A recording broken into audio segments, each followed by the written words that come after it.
Amados, nós somos, entenda essa expressão, o inimigo das nossas vidas acha que ele entende que é o dominador do mundo. E na verdade a palavra até o aponta como o Deus desse século. Então ele olha para o mundo, ele olha para a cidade de Monteiro e diz: eu domino esse mundo, eu domino essa cidade. E realmente ele tem cegado o entendimento das pessoas. A única classe de pessoa no mundo todo que ele não domina é a igreja do Senhor. Então todas as vezes que a gente consegue cultuar, toda vez que a gente consegue vir para a igreja, toda vez que a gente consegue sinalizar que nós pertencemos a Cristo, através do exercício da nossa fé, na leitura, na oração, no congregar, a gente está dando uma demonstração clara que nós não estamos debaixo do domínio de Satanás e que nós somos livres para servir e para adorar a Deus. Amém? Então toda vez que a gente vem para cá, é uma forma da gente dizer para o mundo espiritual: eu sou livre para adorar e servir a Deus. Amados, tanta coisa veio ao meu coração e hoje eu quero compartilhar de uma forma, dirigindo mesmo a igreja. Eu sei que o culto de domingo é um culto que a gente aproveita para falar do Evangelho de uma maneira assim, apresentando o plano de salvação. É quando a gente tem uma oportunidade melhor para fazer com que as pessoas não crentes, elas tenham conhecimento a respeito de Jesus como Salvador do mundo. E é um culto onde a maioria das vezes pessoas não crentes estão visitando. Mas hoje, amados, ao meu coração veio uma palavra para tratar diretamente com a igreja. Então nós vamos seguir aquilo que o Senhor tem colocado ao nosso coração. A gente está vivendo, mas é um tempo, é um mundo esquisito, é um tempo diferente do que a gente está acostumado. As pessoas estão se preparando para viver mais de forma virtual. Todo mundo está se programando, está se adaptando, e a ideia é viver, tipo assim, fugir da realidade, né? Fugir da vida como a gente conhece e adentrar para o mundo da virtualidade. Vocês sabiam que já estão criando por aí um universo na internet?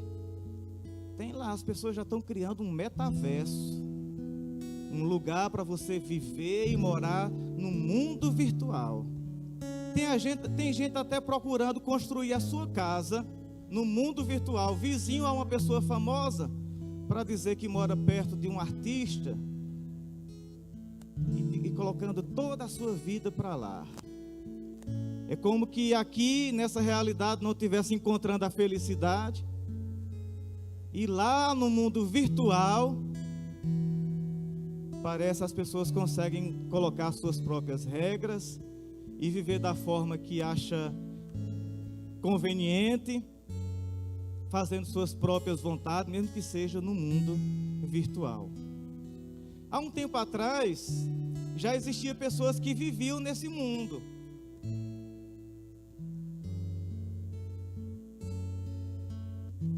Mesmo quando não existia a internet, existia pessoas que viviam no mundo virtual, que era o mundo da embriaguez.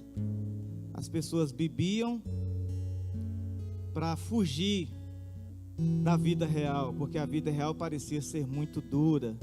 E aí, se mantendo embriagado, era uma forma de manter-se em um outro ambiente, em uma outra realidade. E aí, amados, nós estamos nessa era onde tudo é virtual. E eu digo, amados, para nós e principalmente para as pessoas que ficarem em casa, enquanto a gente tiver o culto presencial, enquanto a gente tiver a oportunidade de vir e congregar, nós não devemos deixar de fazê-lo. Amém? Porque esse mundo virtual, amados, ele é perigoso. Ele leva para um ambiente que realmente não vai responder aos anseios e às necessidades que nós como ser humano temos. E a gente não pode se deixar ser influenciado por essa realidade. Não é no mundo virtual que o homem vai conseguir ser feliz. A satisfação do homem, ela só é possível quando este se encontra com Jesus Cristo. Amém? E nós, amados, já nos encontramos com Cristo. Amém? Então não temos que buscar meios artificiais. Eu começo essa frase: quem deu crédito à nossa pregação? Amados, eu posso até estar enganado. Eu gostava muito de escrever, digitar textos. E eu buscava, sabe, que Deus me iluminasse. E quem teve a oportunidade de ler algum texto que eu coloquei lá na internet, eu coloquei ali meu coração e buscando a sensibilidade, trazendo palavras que pela direção de Deus, importantes, salvadoras. Mas você coloca ali na sua rede social como cristão e pouquíssimas pessoas. Alguém curte, poucos comentários, e você percebe que, rapaz, uma mensagem que tão importante para esses dias não tem reação, não é? Não tem compartilhamento, poucos se importam. E você percebe que alguém faz uma bobagem, e aquilo tem uma divulgação imensa. É como que quisesse dizer que o público está aberto e receptivo para um outro tipo de informação. E eu pergunto: quem está dando crédito à nossa pregação? Alguns dias atrás eu tive a oportunidade de compartilhar uma mensagem com os irmãos, importante, principalmente para esses dias de eleição, com conselhos sábios, não porque foi a minha pessoa que trouxe, mas porque eles estavam embasados na palavra, e aquilo deveria ser replicado. Na minha cabeça, eu pensando, todo cristão lê e passar para outra pessoa, e passar para outra, e passar para outra, de forma que aquilo, olha, isso aqui é muito importante, a gente observar isso aqui na hora do voto. Mas se você for observar a quantidade de visualização dessa ministração lá no YouTube, uma das menores que já teve por aqui. E aí eu pergunto: quem deu crédito na nossa pregação? Porque o público que a gente quer alcançar, eles estão em outra dinâmica, eles estão em outra realidade, eles estão funcionando em outra frequência. É como que a gente chegasse lá na internet e não encontrasse ninguém, porque todo mundo está com outras prioridades. Até o trabalho é diferente, mas o nosso trabalho convencional, você trabalhando de uma maneira convencional, você rala muito para conseguir um salário mínimo. Mas alguém consegue fazer uma bobagem na internet que você não sabe nem como que aquilo foi feito, porque não foi feito de forma inteligente. É fruto da ignorância, mas aquilo tem um público consumidor imenso, e aquela pessoa que no trabalho convencional nunca iria conseguir ganhar um salário mínimo, mas por causa da sua bobagem e uma multidão de ouvidos famintos por aquilo tem uma proporção gigante, e a pessoa, de um dia para outro, sua conta bancária aumenta de 2 dígitos para 10. Quem deu crédito à nossa pregação? E eu presumo, mas que o público que a gente deseja alcançar com a palavra, ele está distante, ele está intertido com o mundo virtual. E a gente não pode abandonar a nossa base, a nossa segurança, para entrar nessa virtualidade e não acertar mais o caminho de volta. E eu vi, amados, acredito eu que é uma palavra do Senhor para os nossos dias. E uma noite dessas, eu tive uma experiência, não sei explicar, mas para mim significa algo de Deus. Eu escutei uma voz de noite falando assim: professor, essa palavra. Eu nunca tinha escutado isso. Eu escutei uma voz, o timbre de uma voz, como alguém que estivesse no quarto falando assim, só uma vez: professor. E se isso tem um sentido espiritual, amados, se realmente foi algo de Deus, é como se fosse um clamor para que a igreja do Senhor se volte ao ensino, se volte ao estudo da palavra, que ela não enlouqueça, que ela não entre na onda, que ela não se incline para aquilo que é fútil, para o oba-oba, mas que ela se aprimore ao estudo da palavra, que cada crente, que cada cristão, aonde quer que esteja, tenha o seu comportamento de fé, mas um comportamento de fé embasado na palavra, porque a fé, mas a fé é doida. As pessoas que agem por meio da fé, realmente elas fazem coisas que quem não entende diz: está doido. Elas se comportam como que loucura, mas se essa loucura está fundamentada na palavra, está correta. Quem não entender, que não entenda, mas quem sabe, quem faz, sabe por que está fazendo. Agora, uma loucura, uma atitude de fé que não tem base nenhuma na palavra, aí é que é doidice mesmo.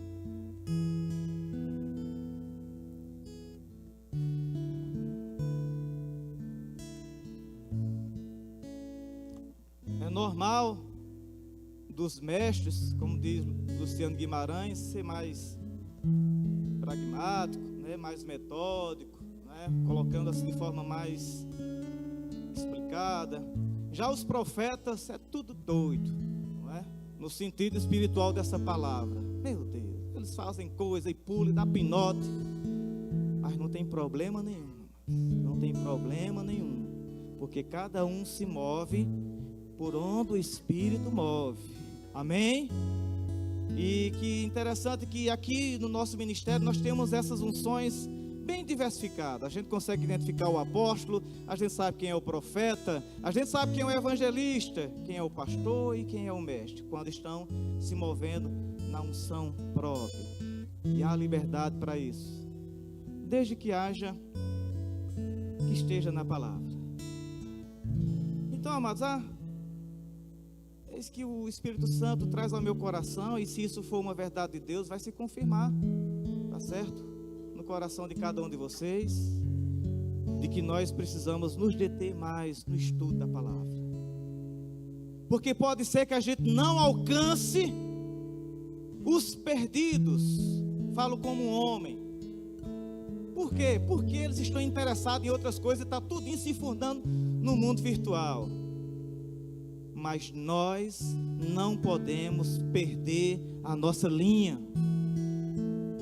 Talvez seja por isso que o Senhor disse: olha, aquele que é injusto, quer viver na injustiça, pois pronto, se debande nela. Quer viver na impureza, é isso que lhe agrada, é isso que está no seu coração. Quer viver na impureza, pronto, se afunde nela. Agora, quem é santo, se santifique mais ainda. E quem é justo, busque andar nessa justiça. Porque ele diz: eis que cedo venho, e a minha recompensa está comigo para dar a cada um segundo a sua obra. E o Senhor pergunta a nós nessa noite: quem somos nós? Quem é você? Você é o santo? Você é o justo? Quem é você? Porque eu não sei se eu vou alcançar os outros, mas eu não posso me perder. É dois desafios. Eu desejo, amados, alcançar os outros, mas eu não posso me perder. Amém? E aí, amados, a gente não se perde permanecendo com o Senhor, permanecendo na palavra. É preciso nos dedicarmos ao ensino, nos aprimorarmos ao ensino, ao estudo. Não podemos perder a nossa identidade cristã.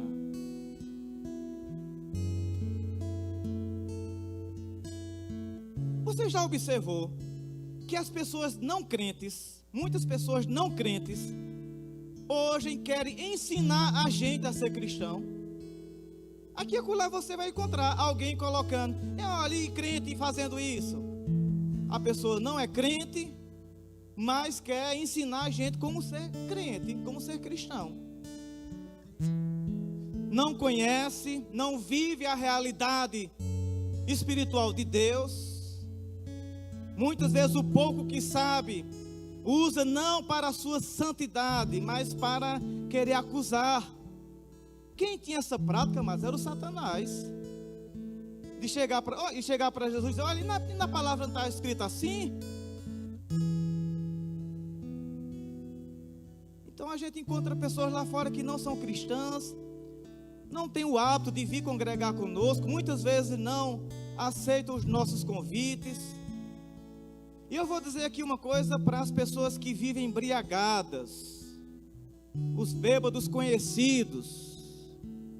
Se você estiver me ouvindo agora, preste bem atenção. Você não vai lembrar disso não, mas você só acerta o caminho da igreja quando você está embriagado, quando você está bêbado, porque quando você está sóbrio, você não é homem suficiente para vir assistir um culto.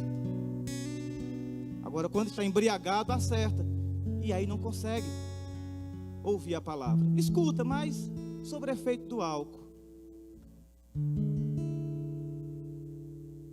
Eu quero que você medite sobre essas coisas, e quando estiver bom, sóbrio, vem ouvir a palavra, para que a embriaguez que pegue a sua vida não seja do álcool, mas seja do Espírito Santo de Deus, e haja paz no seio da sua família. Quando você chegar em casa, seus filhos vão se alegrar com a sua chegada e não ficar em pânico. Deuteronômio capítulo 6, versículo 5.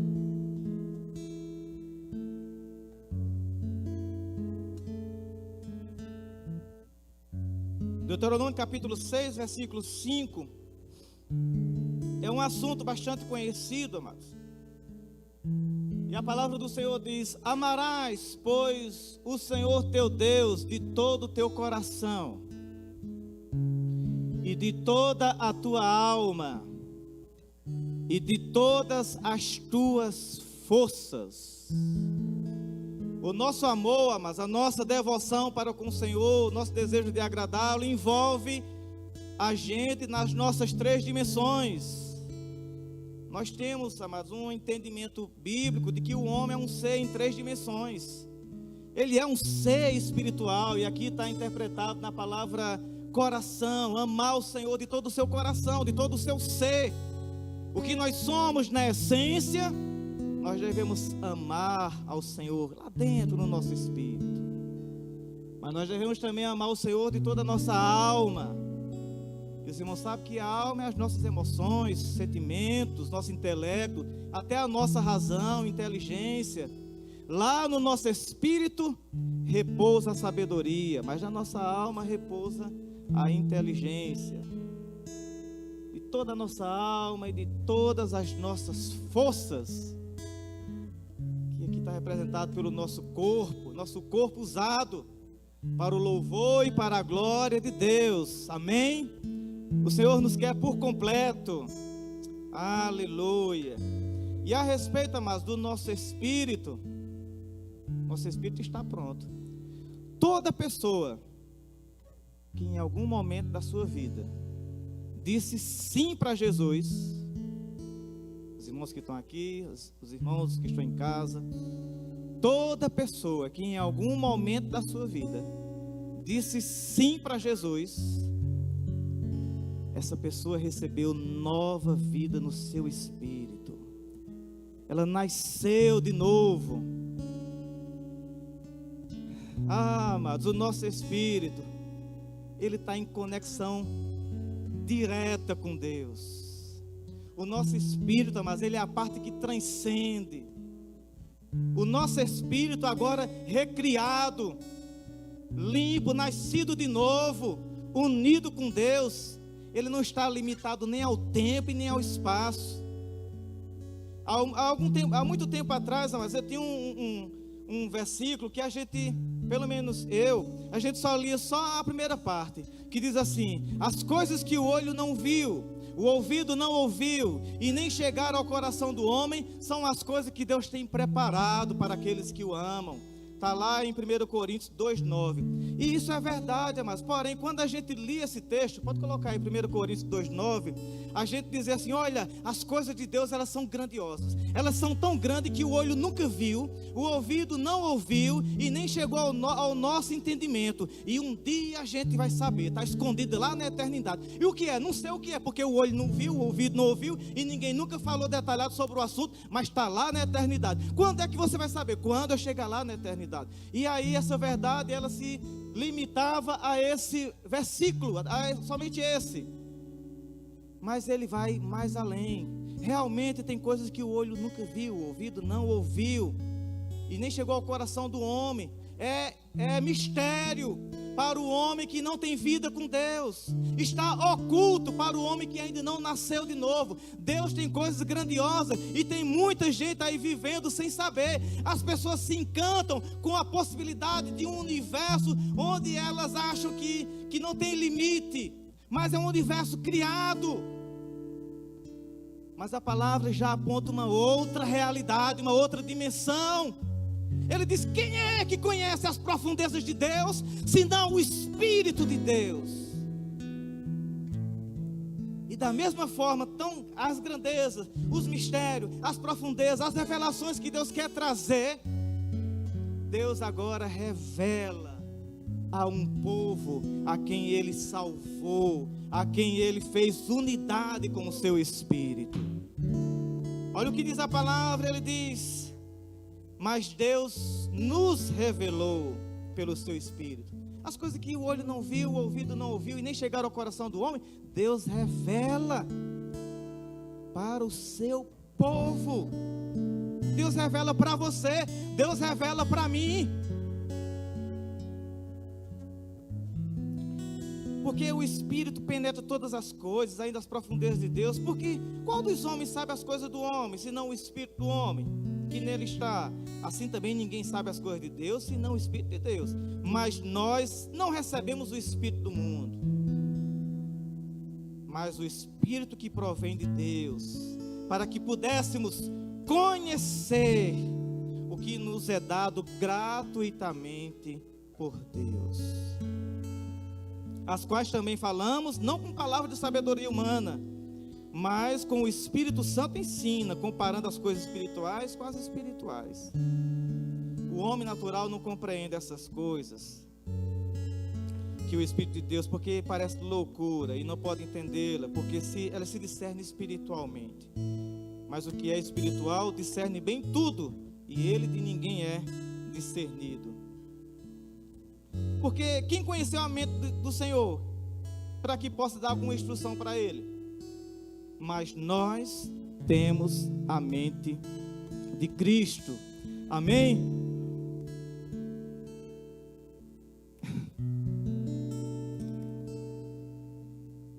É uma notícia boa para você ter a mente de Cristo?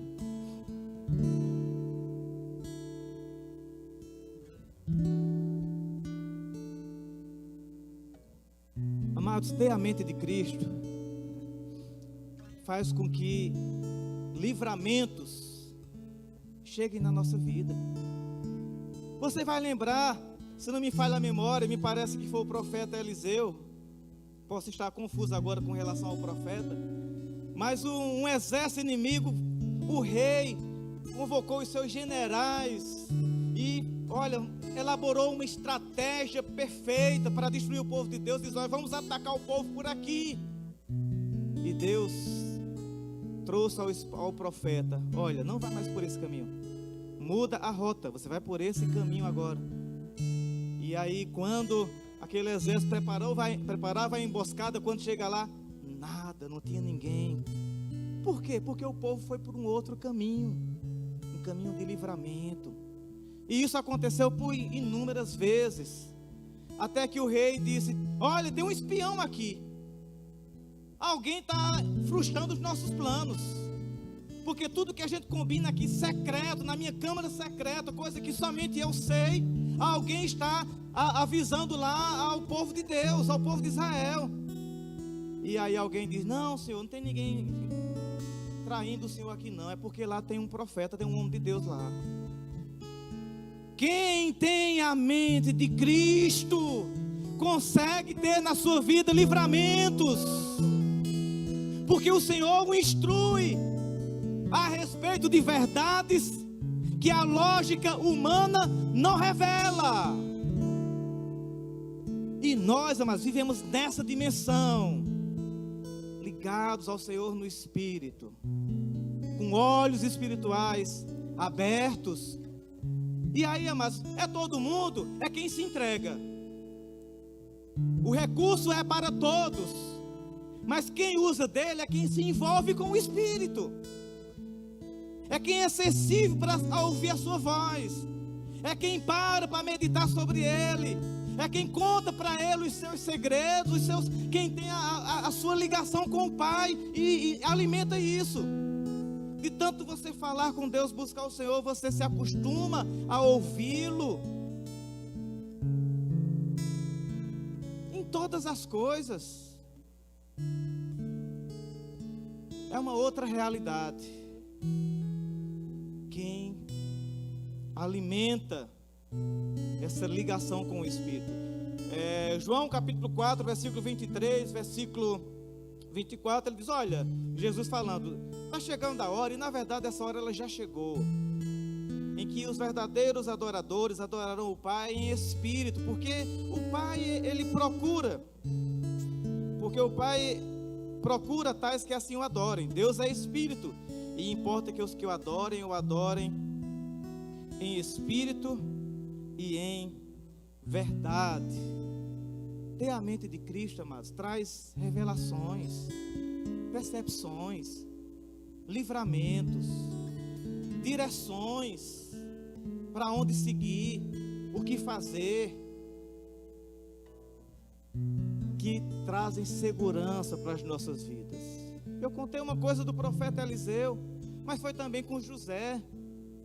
Quando Herodes armou um plano para matar Jesus ainda indefeso, Jesus um bebê indefeso, mas o Senhor trouxe a José: olha, se levanta, arruma aí as coisas e vá para tal lugar. E aí quando aquele exército chegou, Jesus não estava mais ali. Quem é que não precisa de orientação? Quem é que não precisa de conselho? Quem é que não precisa de uma direção? E o Senhor, mas abriu uma porta de comunicação direta com o Pai.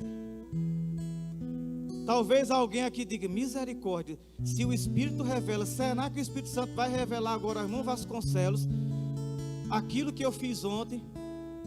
Mas eu não tenho essa faculdade. Mas aqui para nós, só aqui para nós, tu acha que depender da minha pessoa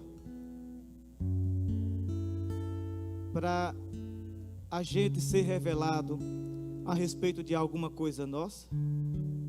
O Espírito que habita em nós, Ele mesmo, amado, já trata conosco, já nos convence, já traz luz. Ele faz alerta a respeito do pecado, da justiça e do juízo. Ele nos guia, mas em toda a verdade. Ele ajuda a gente a guardar e obedecer tudo aquilo que Jesus tem nos ensinado. O profeta, quando ele vem falar, amados, o Espírito Santo já tem falado há muito e muito tempo.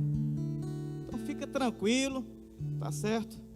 Porque não é por exposição, mas o Espírito Santo já está cuidando, já está tratando com você nos detalhes que precisam ser falados.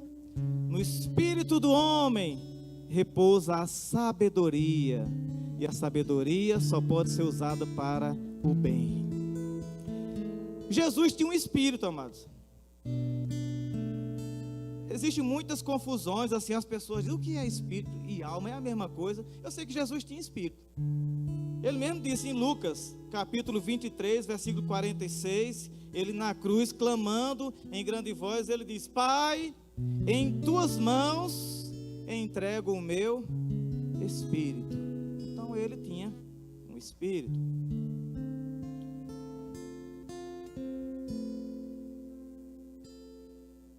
Aí, amados, vem a nossa alma. E se você me pergunta, por que o irmão Vasconcelos está dizendo essas coisas? Irmão, eu nem sei. Se você quer saber, eu não sei. Mas o Espírito Santo é quem ministra aos nossos corações nessa noite. Amém? Mas nós temos uma alma, amados. Uma alma. Nelas estão os nossos sentimentos, as nossas emoções, as nossas vontades, as razões. Sobre ela pousa até a inteligência. Só que a inteligência tem um detalhe: ela pode ser usada para o bem e pode ser usada para o mal. Mas ela está lá no nosso intelecto, não é? Muito bem. Sabe, mas essa ilustração veio ao meu coração hoje, falando a respeito da nossa alma. Sabe o que é a nossa alma, mas na nossa viagem pela vida, nós temos aí uma peregrinação por essa vida, e a alma é o motorista do carro que leva a gente. Misericórdia, não sei nem se isso está certo, mas vamos juntando aí o que eu vou dizer. A alma, ela é o motorista, ela é quem está lá no volante. E essa alma nossa, mas ela é influenciada demais. Tem hora que ela está animada, tem hora que ela está amuada. Ela é cheia de altos e baixos, mas a gente tem ela. Não tem como eu queria dar um fim, não pode não. Deus formou a gente com essa condição, nos deu uma alma, e Ele é a motorista desse carro. Agora, quem está do lado dela é o nosso espírito. Ele é o copiloto. O nosso espírito está ali com as coordenadas, como aqueles carros de corrida que vem uma pessoa do lado com um mapa, dizendo: olha, você vai dobrar aí, olha, agora você pega esse atalho aí, e o piloto vai aqui dirigindo. Ele vai aqui dirigindo. Quando a alma se submete às instruções do espírito, aí, mas a viagem é segura e chega ao destino. Agora, quando essa alma é insubmissa, é rebelde, ela não escuta as instruções e quer fazer as coisas do jeito dela, a bagaceira é sempre acompanhando. É o Espírito que vai dizendo: acelere. É o Espírito que vai dizendo: pare. É o Espírito que vai dizendo: olhe, vá por esse caminho. É o Espírito que vai dizendo: olha, está na hora de fazer uma revisão. Está na hora de dar uma geral aqui, ver como é que está a segurança do carro. Aí diz: olha, está na hora de abastecer. É o Espírito, mas que vai dominando, porque ele está ligado com Deus. Ele tem as instruções, ele tem a revelação de Deus, e vai dizendo: é assim, pare, acelere, volte, siga, dê carona, solte a carona, abasteça, siga em frente. E uma alma que se submete às instruções, ela vai avançando, vai dirigindo, ela é importante. Eu sei, amados, que ela é lá onde está a tristeza, a angústia, o aborrecimento, a chateação, o ressentimento, está tudo lá. Mas lá também está a alegria, está a empolgação, está o entusiasmo, está a motivação, está o gosto de fazer, está a paixão. Você já viu alguém apaixonado por alguma coisa? Como ele faz aquilo com dedicação, com apreço, com zelo? Observe um músico que toca com a sua alma. É mais do que técnica, é sentimento, é emoção. Porque Deus nos fez com essa habilidade, com essa capacidade. Mas as nossas emoções, os nossos sentimentos, eles precisam ser sarados. Isso é possível, mas ter emoções e sentimentos sarados se a gente ouvir as instruções do Espírito.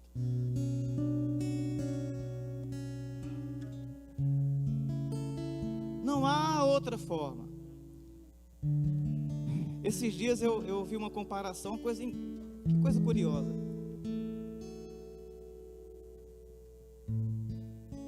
Eu ouvi o cara falando, eu vi um cara falando sobre a história da Branca de Neve. Mas que coisa, eu nunca tinha escutado isso, não sei, acho que os irmãos conhecem.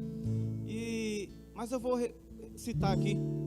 A história da Branca de Neve, a rainha chega diante do espelho, né, e diz: espelho, espelho meu, tem alguém mais bonita do que eu? E o espelho diz: não, minha rainha, não tem, você é a mais bonita. Aí está tudo bem, está tudo em paz, não tem nenhum problema no reino. Pergunta de novo: espelho, espelho meu, tem alguém mais bonita do que eu? E o espelho diz: não, minha rainha, você é a mais bonita. E está tudo em paz naquele reino. Mas tem um dia que ela pergunta: espelho, espelho meu, tem alguém mais bonito do que eu? Aí o espelho diz: minha rainha, você é muito bonita, mas existe um agora no reino que é mais bonito do que você, e é Branca de Neve. Menino, quando o espelho disse isso, a rainha se transformou numa bruxa, quebrou o espelho, mandou matar a Branca de Neve. A Branca de Neve morreu envenenada. E aí foi confusão, e vocês sabem toda a história.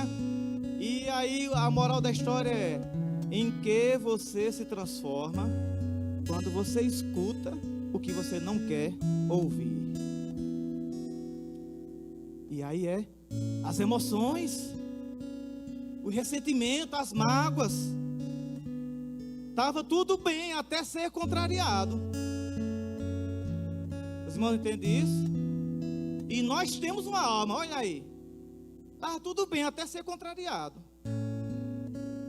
E a palavra diz, amados, que a nossa mente precisa ser bem treinada, educada, disciplinada. Romanos capítulo 12, versículo 2 diz: renovai a vossa mente. Como é que está lá? Vamos ler juntos? Cadê? Romanos capítulo 12 diz: e não vos conformeis com esse mundo, mas sede transformados pela renovação do vosso entendimento, para que experimenteis qual seja a boa, agradável, perfeita e vontade de Deus. Aí, amados, a nossa alma não tem como a gente tirar ela fora, não. Ela faz parte, ela é importante, foi Deus que deu. Amém? Mas ela precisa ser treinada pela palavra. Porque se deixar ela por conta do rolamento, aí a ladeira é só descendo. Agora imagine uma pessoa que não tem vida no seu espírito, não é cristão, não conhece Deus, não recebeu a salvação em Cristo, ou seja, não tem vida no seu espírito, e agora do lado dele, dirigindo a vida, uma alma toda influenciada. Jesus falou sobre isso: é um cego guiando o outro. Um cego guiando o outro. Ambos cairão no abismo. Mas um espírito cheio de vida e sabedoria, uma alma inteligente, se submetendo à palavra. Eita, mas essa dupla aqui vai fazer coisas maravilhosas em Deus. Porque Deus quer que a gente o ame no espírito, mas Deus quer também que a gente o ame com a nossa alma. Amém? Aleluia. Glória a Deus. E o corpo? Eita, o corpo. Se o espírito representa a sabedoria, a alma representa a inteligência, o corpo é a força. E nessa história, mas nessa dinâmica aqui que eu fiz com os irmãos, o corpo é o carro. Nosso corpo é o carro. A alma é a motorista. E o espírito nosso aqui é o copiloto. É ali quem vai dando as coordenadas. Aí, amados, se essa alma não escuta as direções do Senhor e desembesta com esse corpo para frente, tem um ditado popular que já diz: quando a cabeça não pensa, o corpo padece. Olha aí, é ela que está lá dirigindo. Mas se andar desenfreado, precipitada, enlouquecida, o corpo é quem sofre a pancada. Ele olha assim para os dois: o que foi que eu fiz? Ele não tem como fazer outra coisa a não ser obedecer. Se as instruções são saudáveis, vida e paz seguirão continuamente.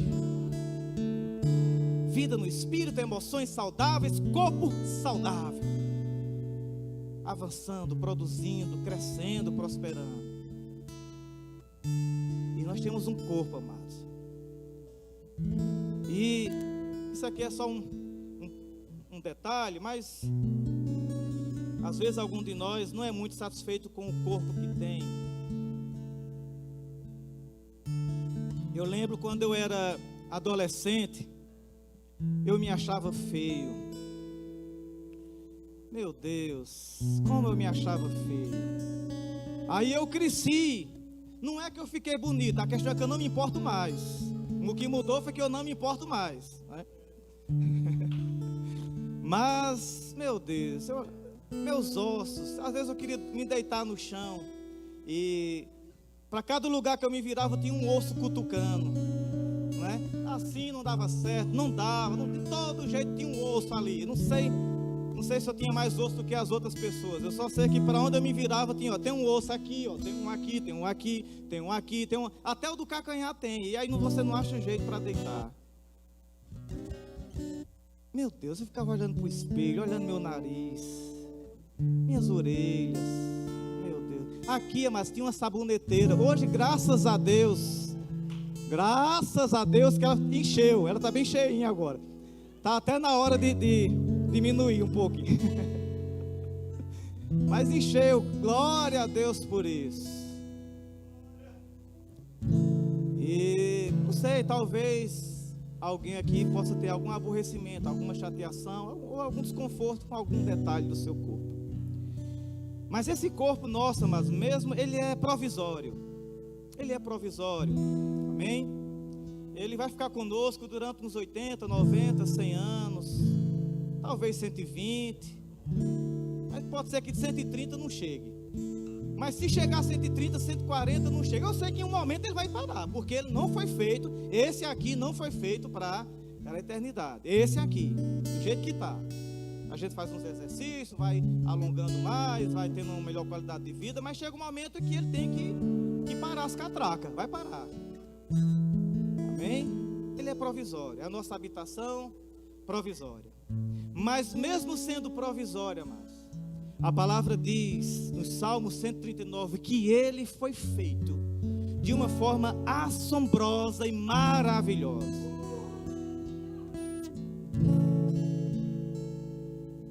O salmista diz, mas que o nosso corpo foi feito, ele reflete a grandeza de Deus. Ele reproduz a grandeza, a excelência de Deus está aplicado no nosso corpo.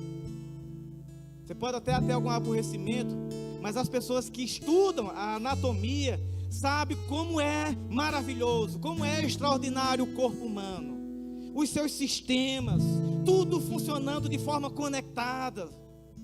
O Salmo 39 diz, o Senhor viu os meus rins, e o Senhor se apoderou de mim. Ele viu os meus ossos, quando ainda eles nem existiam, quando estava começando as primeiras células, formando-se, desenhando uma estrutura. Deus estava lá, contemplando cada momento. A sua mãe, ela pode ter tido um cuidado especial na gestação, na gravidez. O seu pai também pode ter tido um carinho, uma atenção ali. Mas ninguém se equipara ao zelo, ao cuidado de Deus pela sua vida, desde ainda quando você estava no ventre. Ele acompanhou a sua formação, ele acompanhou o seu desenvolvimento, ele acompanhou cada mês da gravidez até o seu nascimento. Deus estava lá. E seja qual for os altos e baixos que a vida lhe apresentou, até hoje Deus tem zelado por você. E a palavra de Deus, grandes coisas fez o Senhor por nós, e por isso nós estamos alegres. Você pode até não gostar de algum detalhe, mas saiba que até nesse detalhe existe o poder e a grandeza de Deus.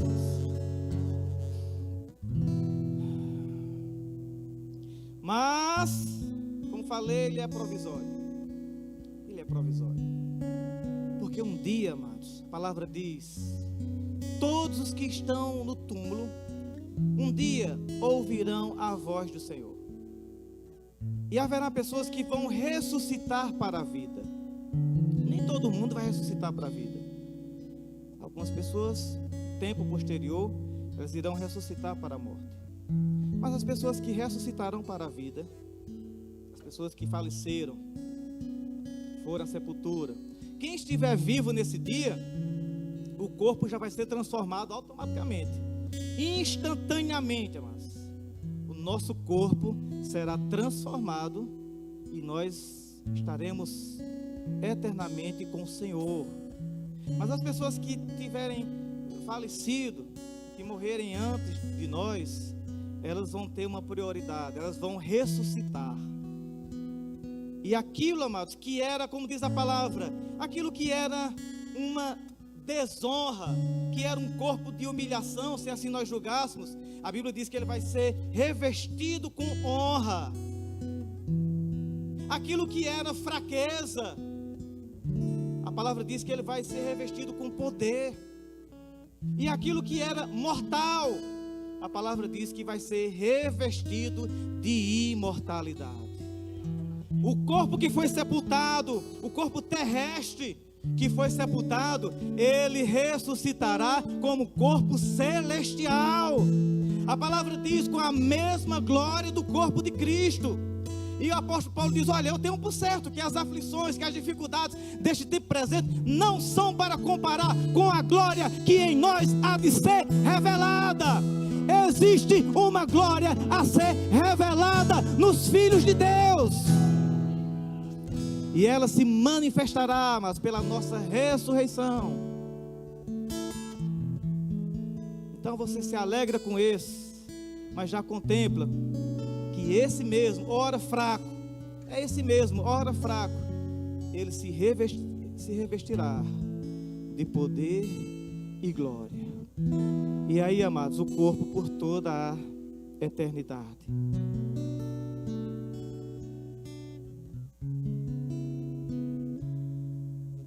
E o Senhor quer que a gente o ame com o nosso espírito, com a nossa alma e com o nosso corpo. Tudo usado para a glória de Deus. 1 Tessalonicenses, quero concluir essa reflexão, amados. E Deus sabe o porquê que Deus aplique a verdade da sua palavra ao nosso coração. 1 Tessalonicenses capítulo 5, versículo 23. Nós vamos concluir com esse texto.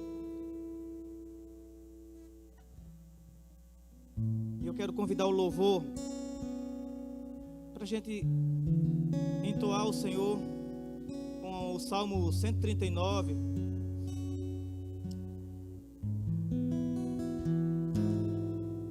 E vocês já...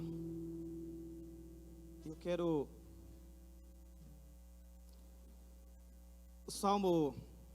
O louvor, Salmo 139. Mas o texto, 1 Tessalonicenses capítulo 5, versículo 23 diz: E o mesmo Deus de paz vos santifique em tudo, em todo o vosso espírito e alma e corpo sejam plenamente conservados, tudo alinhado com a vontade de Deus, plenamente conservados, de forma irrepreensível, um espírito com vida e sabedoria no espírito, uma alma com emoções saudáveis, com emoções equilibradas, nada de carga negativa, de sentimentos contrários, mas uma alma sarada. É possível, Deus vai nos dar sim essa graça para aqueles que assim precisam, uma alma envolvida com as coisas de Deus e um corpo, sabe, que obedece às instruções do Senhor. Espírito, alma e corpo conservados, irrepreensíveis. Para quê? Aguardando a vinda do nosso Senhor. Porque a qualquer momento o Senhor assim chegará. E ao chegar, eu sei que pode encontrar um mundo confuso, mas encontrará uma igreja alinhada à vontade de Deus. Amém? Você pode ficar de pé um pouco? Vamos adorar o Senhor com essa canção. Senhor, oh, aleluia. meu Deus, tu me esquadrinhas. Oh,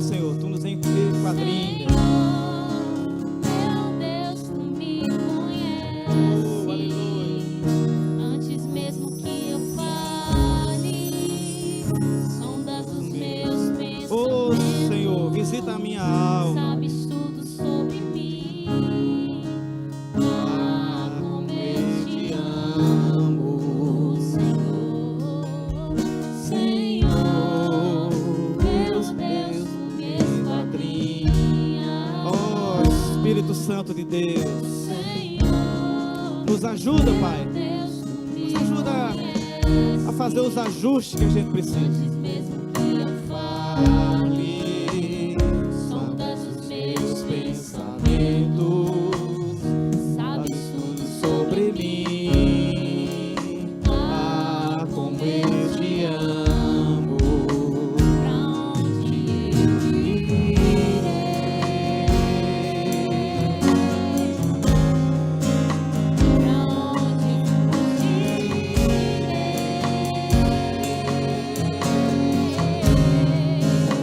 pra onde eu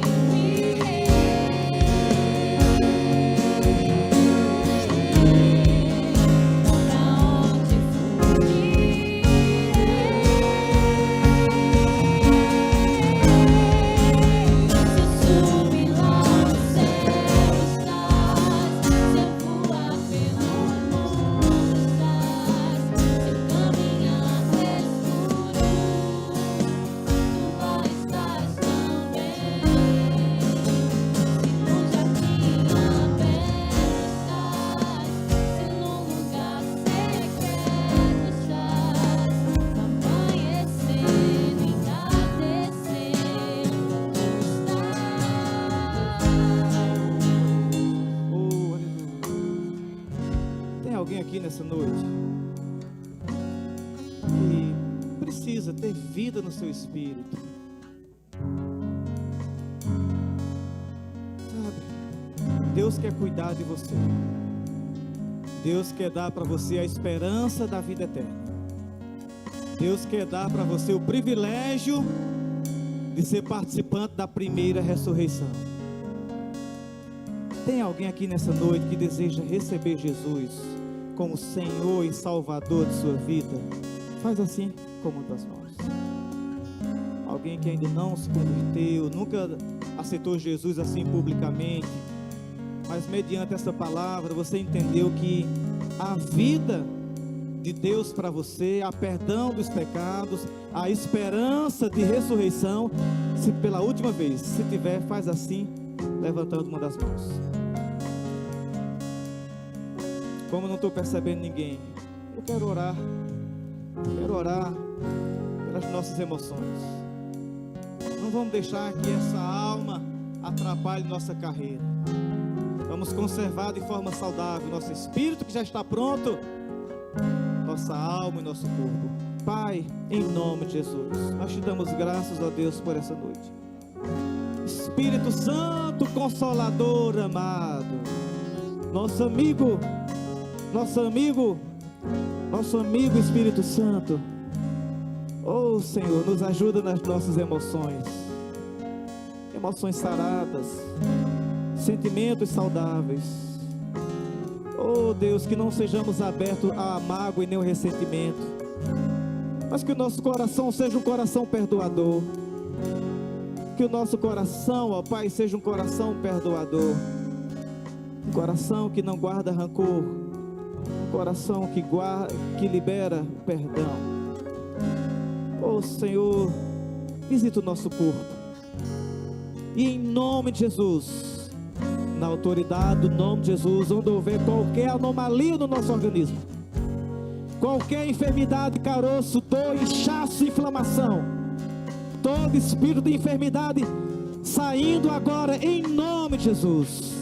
Saúde divina operando em nosso organismo, para a glória de Deus, para a glória de Deus, para a glória de Deus, para a glória de Deus, em nome de Jesus, em nome de Jesus. Nós te damos graças. Muito obrigado, Pai. Muito obrigado. Muito obrigado. Em nome de Jesus. Em nome de Jesus. Oh.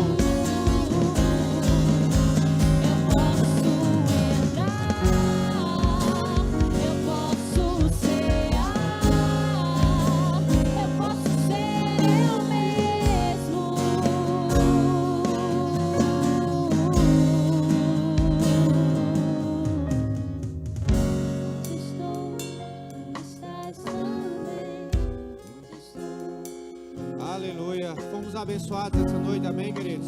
Que palavra maravilhosa e necessária, amém? Vamos sair aqui fortalecidos nessa noite. E nesse momento, queridos,